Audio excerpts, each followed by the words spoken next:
वो कैसे झेलेगी? अगर बहू आपकी हैसियत की होती तो मान मर्यादा में रहती। इसे क्या पता संस्कार क्या होते हैं।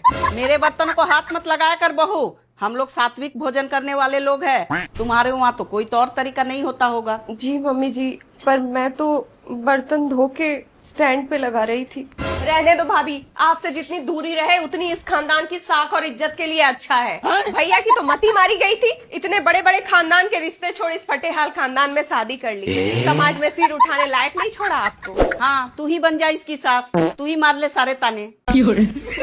और सुन ले बहू, इस घर में तुझे घुसने दिया इसका मतलब ये नहीं कि तू इस परिवार का हिस्सा है।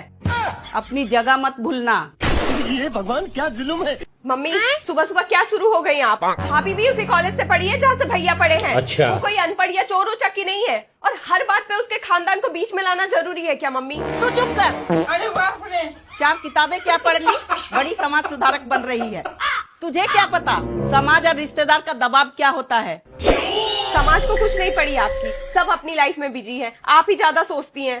कैसे नहीं पढ़ी? कल ही पड़ोस वाले शर्मा जी पूछ रहे थे बहू किस खानदान से है। मैंने भी कह दिया कि अनाथालय से ले आए, कम से कम इज्जत तो बची रहेगी। ए भगवान मुझे उठा ले।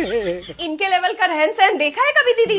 कोई सलीका ही नहीं। अब यहाँ आकर राज कर रही है, इसकी तो किस्मत चमक गई। 7 जन्म के पुण्य जो मिल गया है इसे। हाँ, तू तो ऐसे बोल रही है जैसे खुद अम्बानी के खानदान से है।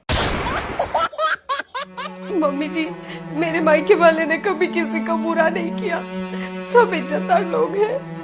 हाँ हाँ, देख रखी है इज्जत। तुम्हारी माँ ने जो शादी में कपड़े दिए थे ना, उसकी क्वालिटी देखकर ही हमें समझ में आ गया था कि तुम लोगों का सोच कितनी छोटी है।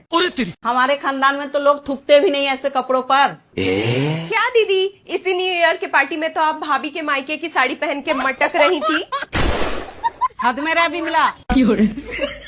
बस करो मम्मी, हद होती है किसी को टॉर्चर करने की। अब क्या आप कपड़ों की क्वालिटी से इंसान की औकात को नापोगी? भैया को तो कोई दिक्कत नहीं है भाभी के बैकग्राउंड से, फिर आपको कौन सा कीड़ा काट रहा है? क्या बोला तूने? पक्का बुआ ने ही कान भरे होंगे। बुआ से कम बात किया करो। लेकिन एक सेकंड, तू इतना क्यों भाभी का साइड ले रही हो? कहीं तेरा कोई चक्कर तो नहीं चल रहा किसी गरीब के साथ?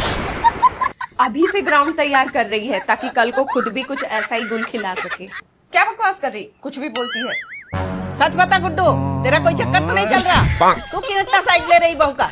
अरे मम्मी, आप कहाँ इस विमला की बातों में आ रही हैं? मैं तो सिर्फ इसलिए बोल रही हूँ क्योंकि आप लोगों ने भाभी का जीना हराम करके रखा है। देख लिया ना बहू, तेरी संगति का असर। कैसे जुबान लड़ा रही है मुझसे। तेरे इस घर में कदम पड़ते ही घर में दरारें पड़ने लग गई।